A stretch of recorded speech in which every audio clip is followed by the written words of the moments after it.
বিয়ের ৮ মাস পর আমার জরায়ু কেটে ফেলতে হয়। আমার ২৩ বছর বয়সে বিয়ে হয় এক প্রবাসীর সাথে, তিনি চীনে থাকেন। পারিবারিকভাবে আমাদের বিয়ে হয়। বিয়ের আগ থেকে আমার তলপেটে খুব ব্যথা করতো। আর আমার পিরিয়ড নিয়মিত ছিল না। ডাক্তার দেখাইছিলাম কিন্তু কখনো কোনো পরীক্ষা করা হয়নি। এমনি ওষুধ খেতাম, ভালো হয়ে যেত, আবার শুরু হতো।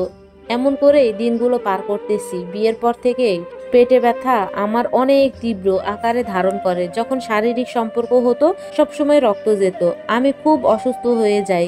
বিয়ের ৭ দিন পরে শ্বশুরবাড়ির সবাই বলছিল অসুস্থ বউ এনেছে তারা, কিন্তু আমার স্বামী ভীষণ ভালো মানুষ ছিল। সে সবসময় আমার টেক কেয়ার করতো এবং আমাকে ওষুধ এনে দিত ফার্মেসি থেকে। স্বামী ২ মাস থেকে চলে যায় চীনে। যাওয়ার সময় আমাকে বাপের বাড়িতে দিয়ে যায় এবং সাথে কিছু টাকা দিয়ে চিকিৎসা করানোর জন্য। বাপের বাড়িতে এসে একজন গাইনি ডাক্তার দেখায়। তিনি আমাকে ভিন্ন টেস্ট দেয় এবং টেস্টগুলো করার পরে ধরা পড়ে আমার জরায়ুতে টিউমার। এরপর আমি আর ওনাকে না দেখিয়ে বড় নামকরা প্রফেসর গাইনি ডাক্তারের কাছে যাই। তিনি রিপোর্ট এবং আরও পরীক্ষা নিরীক্ষা করার পরে আমাকে ঢাকায় চলে যেতে বলেন, কারণ উনি ধারণা করছে জরায়ু টিউমারগুলোর থেকে ক্যান্সার টাইপের কিছু হয়েছে। আমার পরিবার আলহামদুলিল্লাহ আর্থিক অবস্থা ভালো ছিল, তাই দেরি না করে ঢাকায় বঙ্গবন্ধু মেডিকেলে চলে যাই। সেখানে একজন ক্যান্সার বিশেষজ্ঞ দেখায়। উনি বলেন যত তাড়াতাড়ি পসিবল হয় জরায়ু কেটে ফেলা উচিত। আপনার অনেক দেরি করে ফেলছেন, আরো আগে কেন আসেন নাই? তাহলে মেয়েটার জরায়ু কাটা লাগতো না। অনেক বড় ভুল করে ফেলছেন, না হলে এ টিউমার থেকে ক্যান্সার ছড়িয়ে যাবে। টিউমারগুলো থেকে কিছুটা ক্যান্সারের ভাব আসছে। ওই সময়টা মানসিক অবস্থাটা বুঝতে পারবেন না। আমার স্বামী আমাকে অনেক ভালোবাসতো, কিন্তু এই সমস্যাটা আমি শ্বশুরবাড়ির কাউকে বলিনি, এমনকি আমার স্বামীকেও না, সংসার ভাঙ্গার ভয়ে। আমার পরিবার বলে দিতে চেয়েছিল কিন্তু আমি বলতে দিই নাই ভয়ে।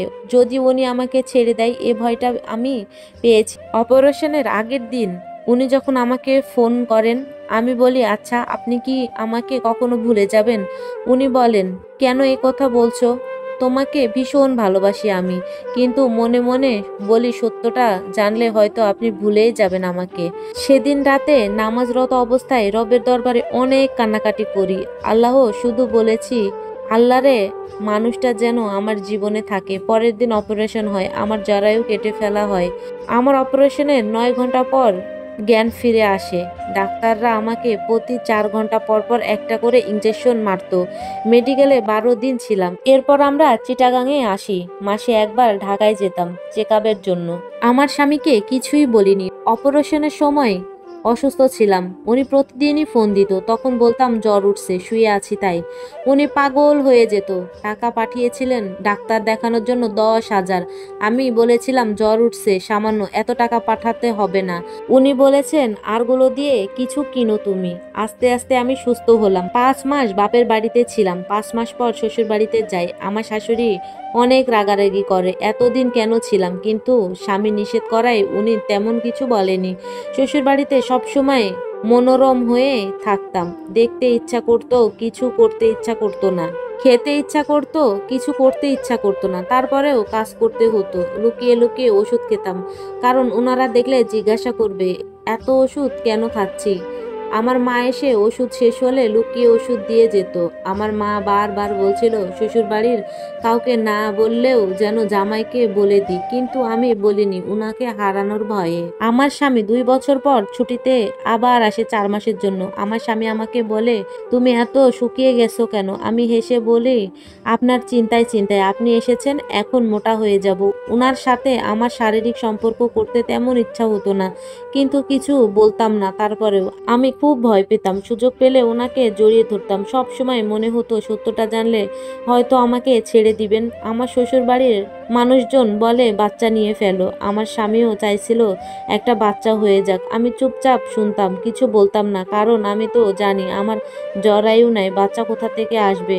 এভাবে ৪ মাস হয়ে গেল। ওনার ছুটি শেষ হয়ে যায়, উনি চলে যান।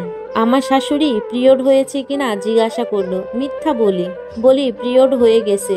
আমার তো পিরিয়ডও হয় না, কারণ জরায়ু নাই।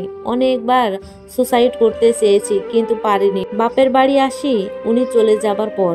আমার তখন মনে হচ্ছিল আমি ওনাকে ঠকাচ্ছি, সত্যিটা বলে দেওয়াই উচিত। আমি তখন ওনাকে SMS এ সব বলে দিই এবং বলি আমার জরায়ু নেই, আমার তো বাচ্চা হবে না। উনি সিন করে কোনো রিপ্লাই দেয় না। এভাবে 1 মাস কেটে যায়, রিপ্লাই দেয় না। 2 মাস কেটে যায়, রিপ্লাই দেয় না। যোগাযোগ হয় না, ফোনও করে না। আমি তো কান্না করতে করতে শেষ, ওনাকে জীবন থেকে হারিয়ে ফেললাম। এই গল্পটা একটা আপু পাঠিয়েছিল, নাম হলো নুসরাত হক, বাসা ঢাকাতে।